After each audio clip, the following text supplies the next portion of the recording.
आओ एक चैप्टर चालू करें। चैप्टर का नाम है कॉस्ट शीट। कॉपी में हेडिंग देना कॉस्ट शीट।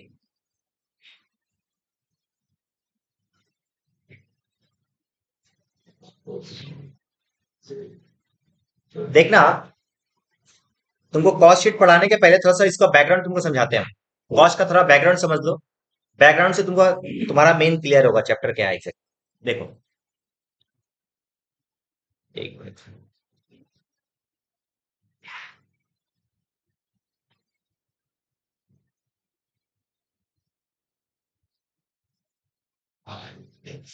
देखना, एक बात बताओ। एक कंपनी है, इस कंपनी का एक फैक्ट्री होगा। हाँ, जहां पे गुड्स बनता होगा। सबसे पहले बता दें तुमको हम मटेरियल क्या होता है। मटेरियल क्या होता है, तुमको क्या लगता है मटेरियल क्या होता है? गुड्स, जिसमें अपने डील करते हैं। अभी कोई भी, यदि हम लोग किसी भी टाइप के फैक्ट्रीज में यदि हम लोग जब इंटर करते हैं ना, तो अपने को जो मटेरियल दिखता है वो तीन तरीके का दिखता है। पहले ये समझो कितने तरीके का दिखता है बताओ। तीन तरीके का। अभी किसी भी फैक्ट्री में जाना, मान लो पेन के फैक्ट्री में जाना जहां पे पेन बनता है, तुम जाके जब देखोगे ना तो तुमको नजर आएगा कि कई सारा ऐसा जगह होगा जहां पे ये पेन बना बना है पेन, फिनिश गुड्स बना के रखा होगा। इसको बोलते हैं क्या? Finish goods. गुड्स फिनिश हो चुका है। ठीक है। कई सारे जगह पे तुमको देखने को मिलेगा कि इसका प्लास्टिक फॉर्म पड़ा होगा। प्लास्टिक फॉर्म मतलब ये पेन प्लास्टिक से बना है, तो प्लास्टिक का रॉ मटेरियल ऐसे क्रश करके छोटा छोटा पार्ट में गिरा हुआ।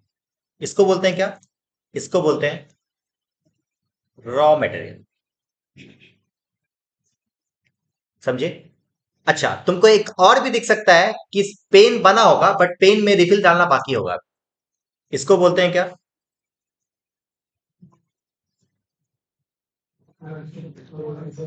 इसको शॉर्ट में हम लोग WIP भी बोलते हैं। ठीक है। होता क्या है देखो, रॉ मटेरियल मतलब एकदम प्लास्टिक, अभी तक कुछ नहीं काम हुआ है अभी। WIP मतलब उसमें कुछ काम हो गया है, कुछ काम बाकी है, इसको बोलते हैं WIP, work in progress. Construction चल रहा है, वर्क इन प्रोग्रेस चल रहा है अभी। ठीक है। जिसमें पेन में बनना बाकी है। और जैसे ही पेन बन गया, पूरा रेडी हो गया, रेडी टू यूज, उसको क्या बोलेंगे हम लोग? Finish goods. तो जो गुड्स होता है वो कितने तरीके का होता है बताओ? तीन, एक रॉ मटेरियल, एक WIP और तीसरा फिनिश गुड्स। क्लियर है पक्का? अब तुमको और बैकग्राउंड बताते हैं। एक बात बताओ, जो गुड्स बनता होगा, जो गुड्स मैन्युफैक्चर होता होगा, ये मैन्युफैक्चर कैसे होता है? सबसे पहले गुड्स मैन्युफैक्चर होता है कहां पे? फैक्ट्री में। फैक्ट्री से गुड्स पहुंचता है कहां पे? ना भाई, ऑफिस में। गुड्स बन गया फैक्ट्री, उसके बाद ऑफिस तक पहुंचता है, ताकि ऑफिस से हम लोग सामान निकालते हैं। ऑफिस से सामान जब निकलता है तो पहुंचता है सेल्स डिपार्टमेंट के पास, जो सेल्स इसको करेगा। और जैसे सेल्स कर देंगे हम लोग, ये सामान पहुंच जाएगा किसके पास? कस्टमर के पास। यही होता है ना सिनारियो।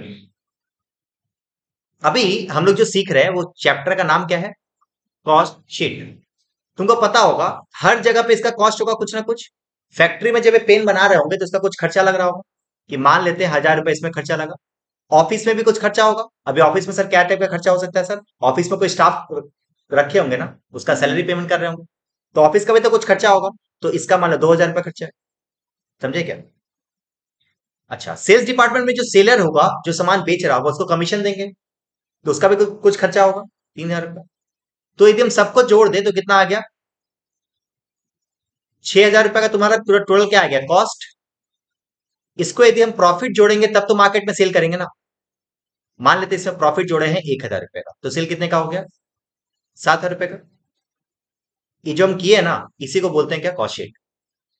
ये कॉस्ट शीट में और कुछ भी नहीं करते हम लोग। करते क्या है बेसिकली, फैक्ट्री के खर्चे से लेके ऑफिस का, लेते हुए अपना सेल्स डिपार्टमेंट का, सब खर्चे को जब जोड़ देते हैं और जोड़ने के बाद प्रॉफिट जोड़ देते हैं, जो निकल के आता है उसे क्या बोलते हैं हम लोग? Cost sheet. समझे क्या? अब इसी को थोड़ा सा अच्छे तरीके से पढ़ना है। तुमको मोटा मोटी आइडिया आ गया कि कॉस्ट शीट में हम लोग कर क्या रहे हैं?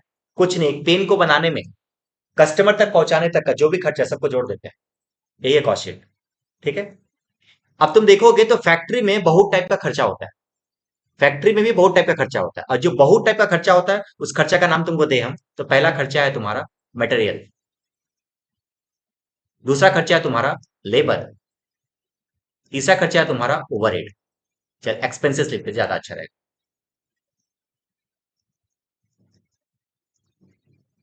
अब फैक्ट्री का एग्जांपल तुमको देते हैं। फैक्ट्री में मटेरियल कैसे लगेगा? प्लास्टिक। प्लास्टिक तो मटेरियल है। क्या उसमें खर्चा लगा होगा? हाँ। मान लेते हैं 1,000 रुपए का खर्चा लगा होगा। अच्छा, जो बंदा वहां पे फैक्ट्री में काम कर रहा होगा उसको वेजेस दे रहे होंगे, मजदूरी। उसको बोलते लेबर का खर्चा। मेरा 2,000 रुपए का लेबर का खर्चा लग गया। अच्छा, फैक्ट्री है तो खर्चा तो होगा। लेबर के ऊपर नहीं, मटेरियल के ऊपर भी नहीं, इसके अलावा भी कुछ खर्चा होगा। हाँ होगा, जैसे इलेक्ट्रिसिटी का खर्चा। फैक्ट्री यदि भाड़े पे है तो उसका रेंट देंगे, तो सब खर्चा होगा। इसको बोलते डायरेक्ट एक्सपेंसेस, इसको बोलते हैं खर्चा। मान लो इसका 3,000 का खर्चा है, कितना हो गया टोटल खर्चा? 6,000 में मेरा किस में लग रहा है?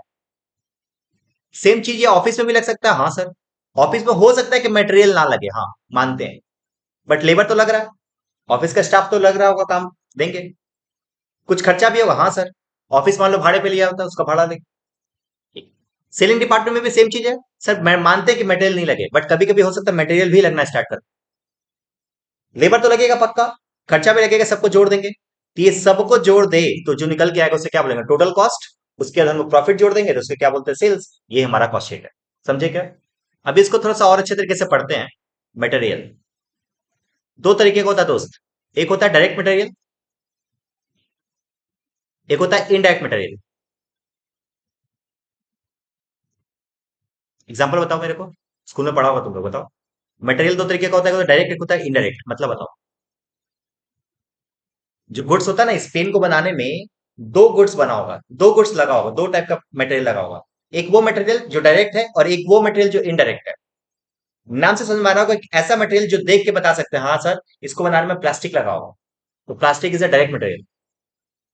हाँ, ये कैलकुलेटर है, तो कैलकुलेटर में दिख रहा होगा कि जो मेटालिक बॉडी है, तो ये मेटेलिक में मेटल लगा है, राइट। इसको क्या बोलेंगे हम लोग? ये डायरेक्ट मटेरियल। अभी ये टी शर्ट पहने हैं, तो टी शर्ट में कपड़ा लगा है सबको पता है, धागा लगा है सबको पता है। इसको क्या बोलेंगे हम लोग? Direct material. तो डायरेक्ट मटेरियल तुमको समझ में आ रहा होगा कि गुड, मेन गुड्स को, इसको यदि डेफिनेशन एग्जाम में क्वेश्चन पूछे कि डायरेक्ट मटेरियल क्या होता है, तो डायरेक्ट मटेरियल वो खर्चा होता है, वो मटेरियल होता है जो फिनिश गुड्स को देख के बता सकते हैं हम लोग कि इसमें ये लगा है। फिनिश गुड्स को देख कर ट्रेस कर सकते हैं, उस कॉस्ट को क्या बोलते हैं हम लोग? Direct material. क्लियर है पक्का? इनडायरेक्ट मटेरियल का मतलब बताओ। ये टी शर्ट को देख के बताओ मेरे को ऐसा कुछ मटेरियल जो इसमें लगा है जो दिख नहीं रहा है। अब ये मत बोला कि सर अंदर का कुछ पार्ट होगा, तो दिख रहा ना, फिर भी दिख रहा ना, ऐसा कुछ मटेरियल बता जो इसको लगाने में लगा तो है, मतलब इसको बनाने में लगा तो है, बट वो दिख नहीं रहा है। कलर तो दिख रहा है भाई। बता मेरे को, थोड़ा दिमाग लगाओ, उसके बाद हम तुमको दिमाग बताएंगे। सुई मटेरियल नहीं है, सुई तो एसेट हो गया ना। वो तो एसेट्स हो गया, वो एसेट से बना। तुम बोलेगा मशीन, तो मशीन तो एसेट्स है। हम इसको बनाने में जो जो मटेरियल लगा उसका यूज कर रहे हैं। धागा तो दिख रहा है, धागा है तो। तुम नहीं बता रहे कि बिना धागा का बनता क्या ये? क्या क्या बोला? स्टाफ, तो स्टाफ मटेरियल है क्या वो? हाँ, रुई। रुई तो अपने को देख, तुम अभी बताई ना अभी कि धागा सर रुई से बनता है, तो तुम तो बता दे कि हाँ सर धागा रुई से बनता है, तो रुई तो लगा है। ऐसा कुछ बता जो दिख नहीं रहा है। अब हम तुमको एग्जांपल देते हैं। अब हम तुमको एग्जांपल देते हैं कि ऐसा कुछ मटेरियल जो दिख नहीं रहा है बट वो मटेरियल लगा है। एक बात बताओ, जो टेलर इस टी शर्ट को बनाया होगा, इसका पहले कटिंग किया होगा, और जो कटिंग करेगा उसमें चौक यूज किया होगा। चौक मटेरियल है, दिख रहा है क्या चौक? चौक इज इंडायरेक्ट मटेरियल। क्या खतरनाक लेके आया था। दूसरा एग्जांपल बताए, चल। सेम टी शर्ट को बनाने में जो मशीन में टी शर्ट बना होगा, उस मशीन को चलाने के लिए मोबिल डाले होंगे इसमें। मोबिल मटेरियल है, दिख रहा है कि मोबिल लगा है, इसको बोलते हैं इंडायरेक्ट मटेरियल। समझे क्या? अरे बहुत एग्जाम्पल भरा हुआ है मैंने। समझ में आया क्या? डायरेक्ट मटेरियल इंडायरेक्ट मटेरियल समझ में आया? कि दुनिया का कोई भी चीज पकड़ोगे ना तो उसमें दो टाइप का खर्चा लगा होगा, दो टाइप का मटेरियल लगा होगा। एक दिखता है तो डायरेक्ट मटेरियल है, जो नहीं दिखता वो इनडायरेक्ट मटेरियल, बट वो लगा जरूर होगा। ठीक है, एक बार बताओ, तो डायरेक्ट मटेरियल हम लोग क्या बोल सकते हैं? Direct material is a material which can be traceable. Traceable मतलब होता है ट्रेस करना, ट्रेस मतलब पहचानना। Which can be traceable with finish goods, finish goods के साथ जो ट्रेस कर सकते हैं उसे बोलते हैं डायरेक्ट मटेरियल। और सेम डेफिनेशन इनडायरेक्ट में क्या लिखेंगे हम लोग? The material which can not be traceable with finish goods called indirect material. समझे क्या? बुक में सब लिखा हुआ है। डायरेक्ट मटेरियल क्लियर हो गया। लेबर, लेबर भी दो तरीके का होता है, एक होता है डायरेक्ट, एक होता है इनडायरेक्ट। मेरे को बता दो क्या होता है। एक होता है डायरेक्ट, एक होता है इनडायरेक्ट। बता दो मेरे को। Direct labour, indirect labour. Direct labour तो समझ में आ रहा है कि सर इस पेन को जो बनाया होगा वो डायरेक्ट लेबर है। ऐसा कोई स्टाफ का नाम बता जो इनडायरेक्ट है, बट है। जो ऑर्डर दिया होगा तो कस्टमर है यार। क्या वो जो सामान लेके आया है, मुठिया, जो मुठिया लोग आता है, वो क्या है अपना, इनडायरेक्ट लेबर है। रेलवे से यदि पेन आया होगा तो रेलवे में कोई उतारा होगा ना, कुली, कुली को जो खर्चा दिए होंगे वो क्या होगा। और खुशी की बात यह है कि जो इसका एडवर्टाइजमेंट किया होगा ना, मान लो शाहरुख खान इसका एडवर्टाइजमेंट करे, ये पेन यूज कीजिए, तो Shahrukh Khan is also indirect labour. Direct कहाँ है वो, तुमको दिया क्या, लीजिए। इस पेन को बनाने में क्या डायरेक्टली वो ये था, नहीं था, उसे क्या बोलेंगे, इनडायरेक्ट। समझे क्या। वैसे ही खर्चा जो होता है वो भी दो तरीके का होता है, डायरेक्ट और एक इनडायरेक्ट। पहले डायरेक्ट खर्चा बता मेरे। डायरेक्ट खर्चा इस पेन को बनाने में लगा होगा, पैकेजिंग का खर्चा, ठीक है। इनडायरेक्ट खर्चा बता दो मेरे को। फैक्ट्री का रेंट इनडायरेक्ट खर्चा है। इलेक्ट्रिसिटी इनडायरेक्ट खर्चा है। समझिए बात। तो डायरेक्ट इनडायरेक्ट क्लियर हुआ। तो हम लोग यदि चार्ट रेडी करें तो चार्ट को इस तरीके से रेडी कर सकते हैं। कॉस्ट किन तरीके का होता है, तीन, मटेरियल, लेबर और एक्सपेंसेस। एक मिनट, अभी वेट ना, अरे, मटेरियल, लेबर और एक्सपेंसेस। क्या इसको भी दो दो पार्ट में डिवाइड कर सकते हैं, हाँ। पहला पार्ट डायरेक्ट, दूसरा पार्ट, पहला पार्ट, दूसरा पार्ट इनडायरेक्ट। पहला डायरेक्ट, दूसरा क्या है, डायरेक्ट। अब समझना है बात। डायरेक्ट डायरेक्ट डायरेक्ट तीनों को जोड़ेंगे तो जो निकलेगा उसे क्या बोलेंगे हम लोग, प्राइम कॉस्ट। स्कूल में पढ़ा हुआ तुम लोग। जब इनडायरेक्ट इनडायरेक्ट इनडायरेक्ट को जोड़ते जो निकल के आता है उसे बोलते हैं, ठीक है। तो direct material, direct labour, direct expenses को जोड़ दे तो क्या निकल के आएगा, प्राइम कॉस्ट। और जब इनडायरेक्ट मटेरियल, इनडायरेक्ट लेबर और इनडायरेक्ट एक्सपेंसेस को जोड़ दे तो क्या निकल के आएगा, ठीक है। कॉपी में पहले उतारो तो इतना। क्या उतारेगा उसमें, उतारने लायक है, हाँ उतारने लायक है, यहां से उतारो। चलो आओ, अब थोड़ा सा और आगे देखते हैं। देखा अपने को यहाँ पे अभी देखे कि तीन जगह पे खर्चा होता है, एक फैक्ट्री में, एक ऑफिस में और एक सेलिंग डिपार्टमेंट के पास। तीन जगह पे खर्चा होता है। तीनों में तुमको कहां पे लगता है कि डायरेक्ट खर्चा ज्यादा पे ज्यादा लगेगा।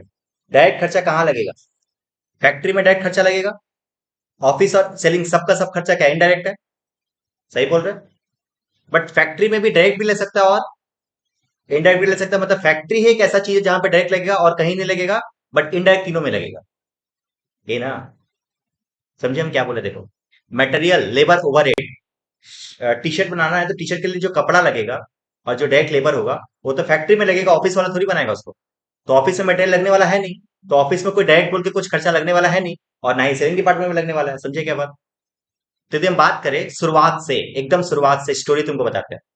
तुमको एक कपड़ा दिए और बोले कि टी शर्ट बना, तो तुम सबसे पहले कहां पे जाओगे, फैक्ट्री डिपार्टमेंट में। और बोलोगे क्या, तीन चीज को बोलोगे, भाई एक काम करो, डायरेक्ट मटेरियल लो, मतलब प्लास्टिक, ये क्या लो, टी शर्ट का कपड़ा लो, उसमें क्या जोड़ दो, डायरेक्ट लेबर। एक लेबर को जो दिया होंगे वो लेबर का वेजेस लेगा, और मैं डायरेक्ट एक्सपेंसेस, पैकेजिंग का खर्चा, तब तो रेडी होगा ना ये जैसे ही खर्चा हुआ, इस तीनों को जोड़ते तो क्या बोलते हैं, अभी पढ़े हम लोग। इसको जोड़ते तो क्या बोलते हैं हम लोग, इसको क्या बोलते हैं हम लोग, prime cost. But prime cost एक बार लग गया, लगने के बावजूद भी कुछ फैक्ट्री का कुछ और भी इनडायरेक्ट खर्चा होगा, तो इसमें हम लोग क्या जोड़ देंगे, फैक्ट्री एक्सपेंसेस, या फिर इसको प्यार से फैक्ट्री ओवरहेड भी बोल सकते हैं। इनडायरेक्ट का सब खर्चा को क्या बोलते हैं हम लोग, ओवरहेड बोलते हैं। इससे हम लोग फैक्ट्री ओवरहेड को जोड़ दिए, जो निकल के आया ना उसे क्या बोलते हैं हम लोग, उसे बोलते हैं फैक्ट्री कॉस्ट, या फिर इसका दूसरा नाम है वर्क्स कॉस्ट। सामान फैक्ट्री से निकल चुका है, अब फैक्ट्री से निकल के कहा जाता है, ऑफिस में, तो ऑफिस का खर्चा जोड़ेगा।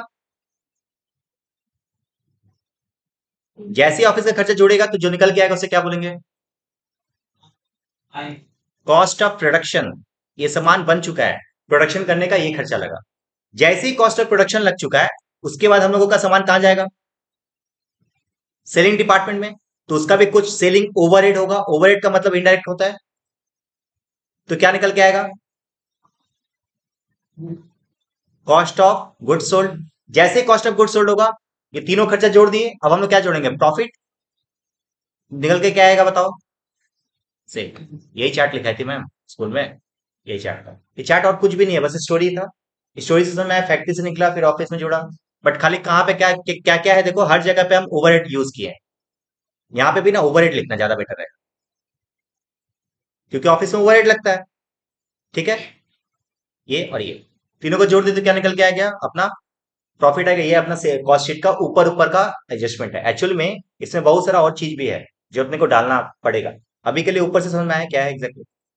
ये कॉपी में उतारो, उतारो कि अपने से करो तो एक बार थोड़ा लिख पाओगे?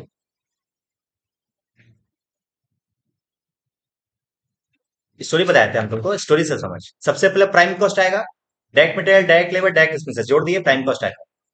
फैक्ट्री का इनडायरेक्ट खर्चा जोड़ दिया, आ जाएगा वर्क्स कॉस्ट। सामान निकल गया फैक्ट्री से, अब ऑफिस का खर्चा जोड़ेगा। उसके जुड़ने के बाद क्या अमाउंट आएगा? Cost of production. ऑफिस से जब सामान निकलता है तो कहां जाता है? सेलिंग डिपार्टमेंट के पास। तो सेलिंग का खर्चा जोड़ेगा, सेलिंग का ओवरहेड। जैसे सेलिंग का खर्चा जोड़ेगा तो क्या बोलेंगे उसे? Cost of goods sold. वो हम लिख दे रहे हैं, वो हम यहाँ पे लिख दे रहे हैं। पहला क्या आएगा?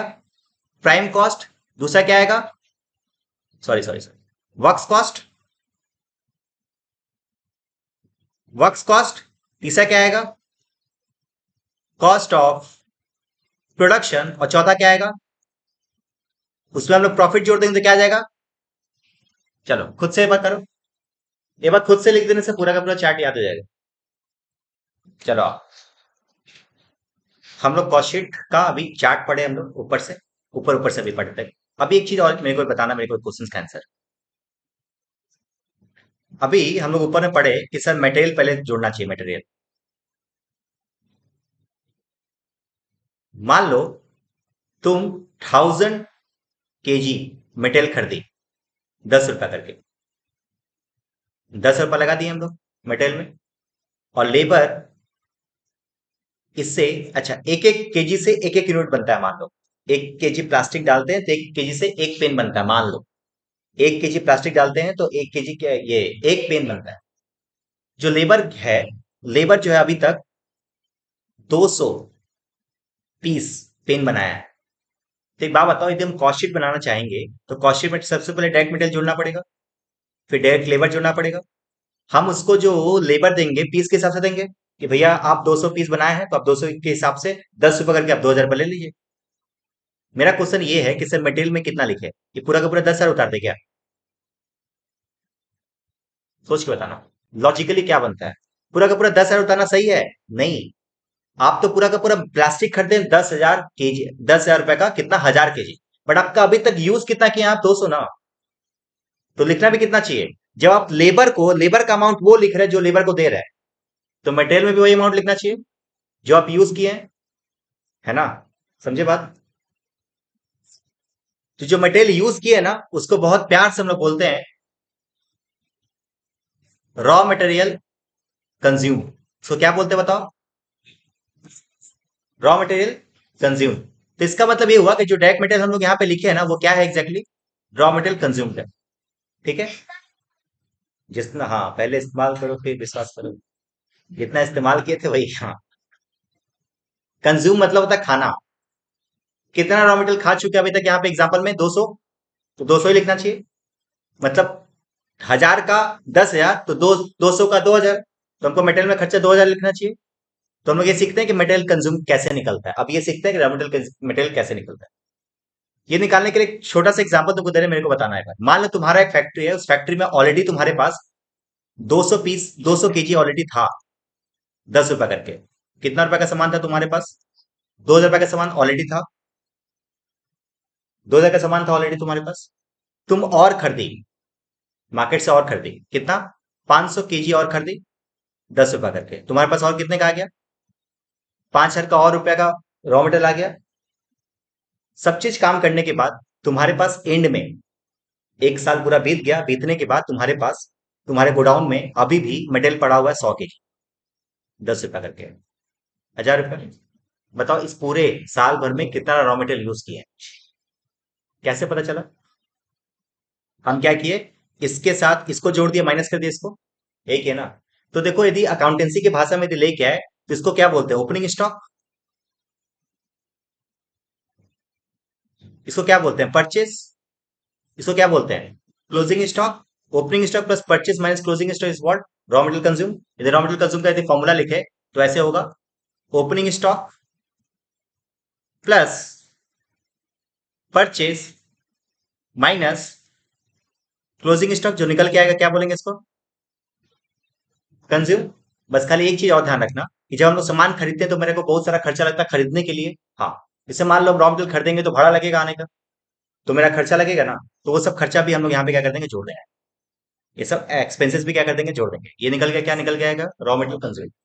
फॉर्मूला याद हुआ, ओपनिंग।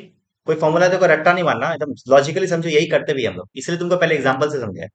रॉ मटेरियल कंज्यूम कैसे निकला, ओपनिंग प्लस परचेज। परचेज के तो बहुत सारा खर्चा लगा, तो खर्चा को भी जोड़ दिए और माइनस कर दिए क्या, क्लोजिंग। तो जो क्या निकला बताओ, रॉ मटेरियल कंज्यूम। तुम्हारे एग्जाम में जो दो तरीके का क्वेश्चन आता है, एक क्वेश्चन आएगा पूरा कॉस्ट शीट बना के दिखाओ, एक क्वेश्चन आएगा रॉ मटेरियल कंज्यूम निकाल के बताओ, सिर्फ इसके ऊपर। अभी हम लोग आज का क्लास में एक सम्स करा देंगे यहाँ पे, ज्यादा क्लियर होगा, ठीक है। ये उतारना है क्या, उतार लो।